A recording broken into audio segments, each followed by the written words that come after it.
سلاسن اقسم علیہن و احدثکم حدیثا فاحفظوہ۔ حضور فرمایا تین چیزیں ایسی ہیں کہ جن پر میں اللہ کی قسم کھاتا ہوں۔ وہ کون سی تین چیزیں ہیں جس پر حضور نے قسم کھا کے ان کو بیان کیا؟ اب سنیے اور سماعت کیجیے۔ فَأَمَّا الَّذِي أُقْسِمُ عَلَيْهِنَّ فَإِنَّهُ مَا نَقَصَ مَالُ عَبْدٍ مِّن صَدَقَةٍ۔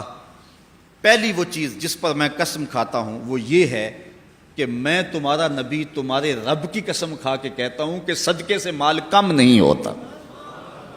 حضور فرمائیے میں قسم کھا کے کہتا ہوں جو مرضی ہو صدقے سے مال کم، شیطان کہتا ہے کم ہوگا، یعدکم الفقر، وہ تمہیں فقر کی دعوت دیتا ہے۔ تمہارا اکاؤنٹنٹ کہتا ہے اتنے پیسے کم ہو جائیں گے، کمپیوٹر پہ حساب کریں گے تو اتنے پیسے کم ہو جائیں گے، کیلکولیٹر حساب دیتا ہے کہ اتنے پیسے تمہارے کم ہو جائیں گے، لیکن رب کہتا ہے نہیں، پیسے کم نہیں ہوں گے، پیسے بڑھ جائیں گے۔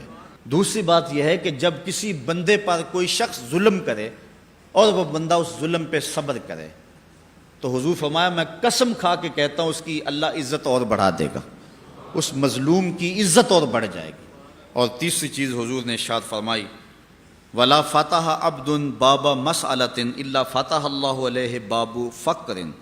جب کوئی بندہ سوال کا دروازہ کھول دیتا ہے، مانگنا شروع کر دیتا ہے، حضور فرماتے ہیں میں قسم کھا کے کہتا ہوں کہ پھر ساری زندگی اس کی محتاجی ختم نہیں ہوگی، اللہ اس کے لیے محتاجی کا دروازہ کھول دیتا ہے۔ جو شخص مانگنے لگ جاتا ہے بوڑھا بھی ہو مانگتا ہی رہتا ہے، اس کا پھیلا ہوا ہاتھ کبھی بھرا نہیں ہوتا، جتنا مرضی مانگ لے، کروڑ کروڑ مانگ لے، لیکن پھر بھی وہ محتاج کا محتاج ہی رہتا ہے، مانگنے والے کا کبھی دامن نہیں بھرتا ہے۔ حضور فرمایا یہ تین چیزیں میں تمہیں قسم کھا کے کہتا ہوں۔